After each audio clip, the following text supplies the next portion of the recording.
Hallo Freunde, in 21 Jahren eroberte der mongolische Kriegsherr Chingis Khan ein Gebiet von fast 31 Millionen Quadratkilometern. Das ist mehr als jeder andere Anführer in der Geschichte. Der Name Chingis Khan war jahrhundertelang ein Synonym für einen rücksichtslosen und grausamen Eroberer. Er ertränkte seine Feinde im Blut und löschte viele Nationen von der Erdoberfläche aus.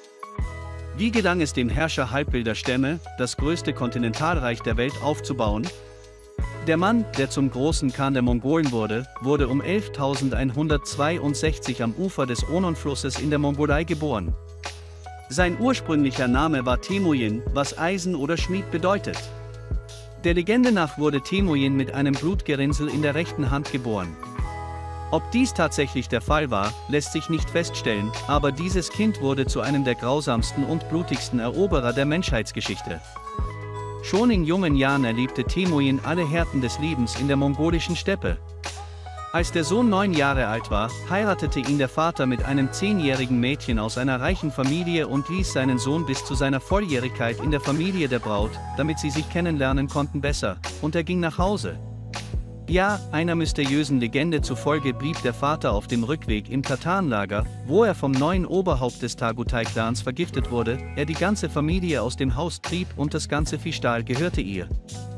Mehrere Jahre lang lebten 2 Witwen des Vaters mit Kindern, 6 Jungen und 1 als Mädchen in absoluter Armut. Sie wanderten durch die Steppen und ernährten sich von tierischen Wurzeln und Fischvieh.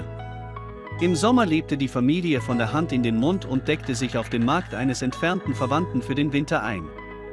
Aus Angst vor der Konkurrenz durch einen wachsenden Rivalen begann der Geist, der sich selbst zum Herrscher dieser Länder erklärte, ihn zu verfolgen.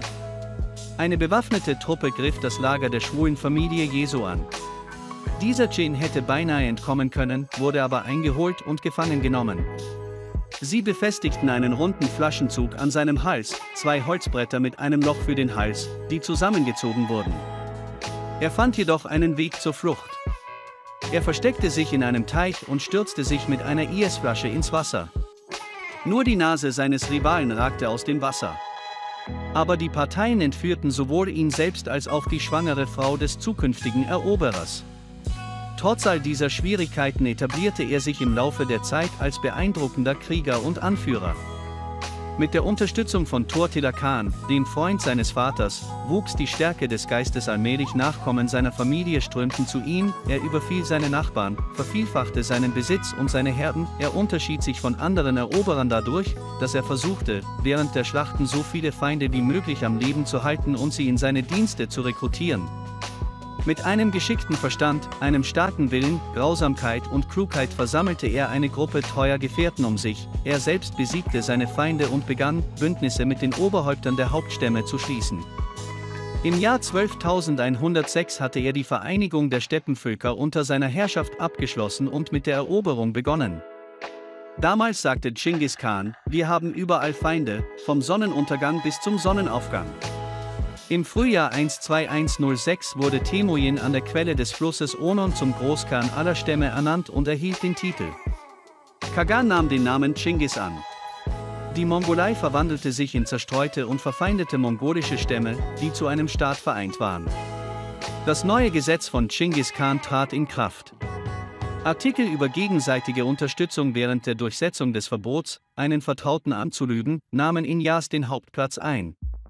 Chingis Khan teilte die gesamte Bevölkerung in Zehntausende und Zehntausende auf, vermischte Stämme und Clans und ernannte über sie Kommandeure speziell ausgewählter Kollaborateure der angestammten Nukliden. Alle erwachsenen und gesunden Männer galten als Krieger, die in Friedenszeiten ihre Höfe bewirtschafteten und im Krieg zu den Waffen griffen. Die auf diese Weise gebildeten Streitkräfte von Chingis Khan zählten etwa 951.000 Soldaten. Eine große Eroberung erforderte nicht nur eine große, sondern auch eine organisierte Armee.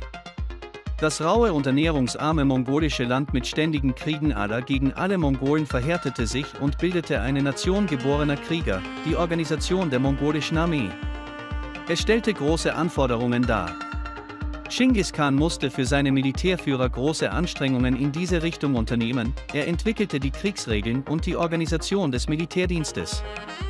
Dies wurde in der ersten Linie strikt beachtet, es war die sorgfältige Steuerung der Fern- und Nahaufklärung, dann ein Überraschungsangriff auf den Feind und seine Überwältigung mit Gewalt. Chingis Khan versuchte stets, die feindliche Armee zu spalten, um sie später zu zerschlagen, zerstöre es Stück für Stück. In seiner Verwaltung begannen die mongolischen Kommandeure weitreichend und geschickt. Sie nutzen Hinterhalte und Fallen, um den Feind in sie zu locken, und manövrieren geschickt eine große Anzahl Kavallerie auf dem Schlachtfeld. Die Größe des Führungstalents von Chingis Khan lag auch darin, dass er die Taktik je nach den jeweiligen Umständen schnell ändern konnte. Als seine Truppen auf starke Befestigungen stießen, begann er, während der Belagerung alle Arten von Wurf- und Belagerungsmaschinen einzusetzen. Sie fuhren sie zerlegt zur Armee und bauten sie schnell wieder zusammen. Während der Belagerung der Festung ist es notwendig. Bedenken Sie nun, dass es bei den Mongolen keine Mechaniker gab. Chingis Khan brachte sie aus anderen Ländern mit oder nahm ihn gefangen, als er es mit dem besiegten Feind zu tun hatte, und ließ die Handwerker und anderen Spezialisten am Leben, die zwar zu Gefangenen wurden, aber unter guten Bedingungen gehalten wurden. Mit ihrer Hilfe führten die Mongolen dann die Herstellung von Werkzeugen zum Steinewerfen und zum Einbrechen von Mauern ein, indem sie Fässer mit Schießpulver oder brennbaren Flüssigkeiten auf mich warfen. Der Großkhan schätzte talentierte Menschen und förderte seine Offiziere. Basierend auf ihren Fähigkeiten und Erfahrungen, nicht auf ihrer Herkunft oder gar persönlichen Zuneigung.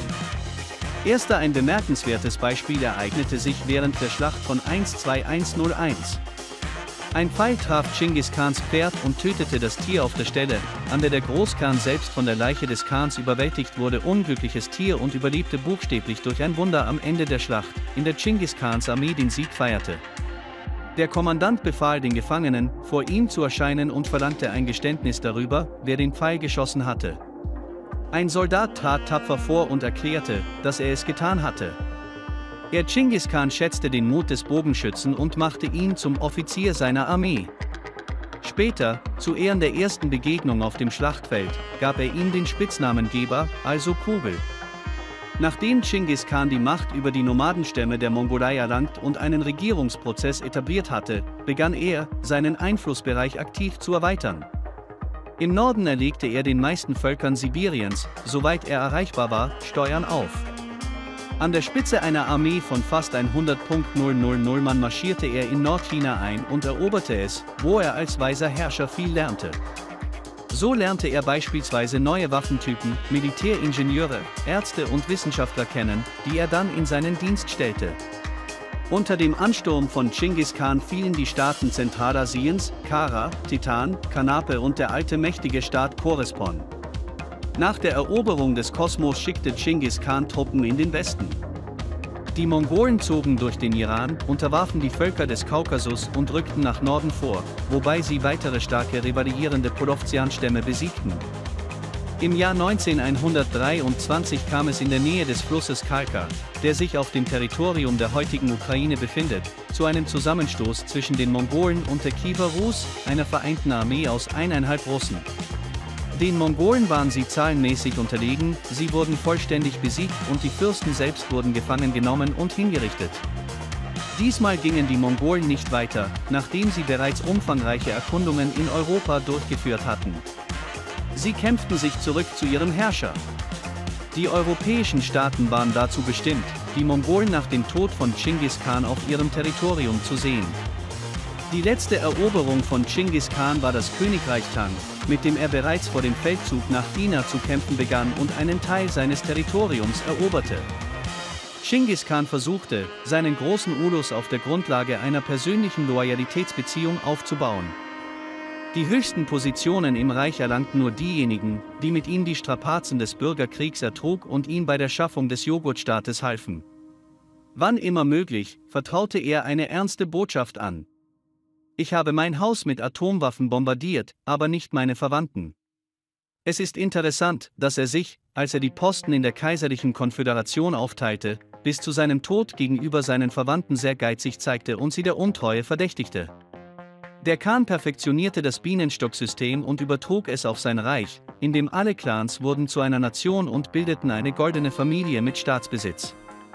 Das Eigentum aller Herrscher, die nicht der goldenen Familie angehörten, war kein Luxus, sondern die Nutzer des herrschenden Clans schlossen gleichzeitig mit einem bestimmten Clan einen kurzen Transfervertrag ab. Gleiches gilt für Ländereien, die von freiwillig unterstellten örtlichen Herrschern verwaltet werden. Innerhalb der großen Usu, in der Ära von Chinggis Khan, wurden sie Schwiegersöhne des Clans. Es wurde vereinbart, dass sich alle dem Clan ohne Unterschied in Kultur oder Religion unterwerfen sollten. Wer zu mir kommt, ist bei mir, wer geht, ist gegen mich, sagt der große Chinggis Khan in einer Botschaft an den taoistischen Weisen Changchan. All dies machte die damalige Doktrin des mongolischen Staates sehr liberal, frei von ethnischen und religiösen Traditionen. Es ermöglichte Chinggis Khans Erben, die Nationen für die nächsten 300 Jahre zu regieren. Von allen Geheimnissen rund um Chinggis Khans Leben ist das Geheimnis seines Todes vielleicht das berühmteste. Traditionellen Berichten zufolge starb er im Jahr 12.127 an den Folgen eines Sturzes vom Pferd. Andere Quellen nennen eine Vielzahl von Ursachen, von Malaria bis hin zu einer Wunde im Knie, die ungewöhnlichste Option, aber Tatarenchroniken bieten diese Möglichkeit. Ihnen zufolge wurde Chinggis Khan von der Königin von Tang getötet, sie wurde in die Kriegsherren zweier Harems gezerrt, sie biss einem Eindringling in die Kehle, der in ihrer Hochzeitsnacht auf verräterische Weise ihr Heimatland plünderte. Für diese Version gibt es jedoch keinen greifbaren Beweis. Nach dem Tod von Chinggis Khan verblieb großer Reichtum, der seine Nachkommen immer wieder anzog. Historikern zufolge sprechen sie von 500 Tonnen Gold und 1000 Tonnen Silberbarren. Andere Werte werden nicht gezählt. Der Legende nach befahl der große Eroberer, in Erwartung seines Todes, vor dem letzten Marsch, den Schmuck zu Bahn zu schmelzen und seinen gesamten Reichtum in 7 Brunnen zu verstecken, doch einige Produkte blieben unversehrt. Es wurde gesagt, dass sich Dutzende von mit Schätzen beladenen Pferden über mehrere Kilometer erstreckten und einen blauen Diamanten trugen, der von der Stirn der Göttin Shiva entfernt worden war, einen 78 Kilogramm schweren Goldklumpen, eine goldene Rüstung und einen goldenen Helm, der Chinggis Khan gehörte, sowie einen goldenen Sättel und mehr. Füllt die goldene Jurte und auch den Thron. Vor einigen Jahren führte das Time Magazine eine Studie durch, in der eine Liste der 10 reichsten und einflussreichsten Menschen aller Zeiten zusammengestellt wurde.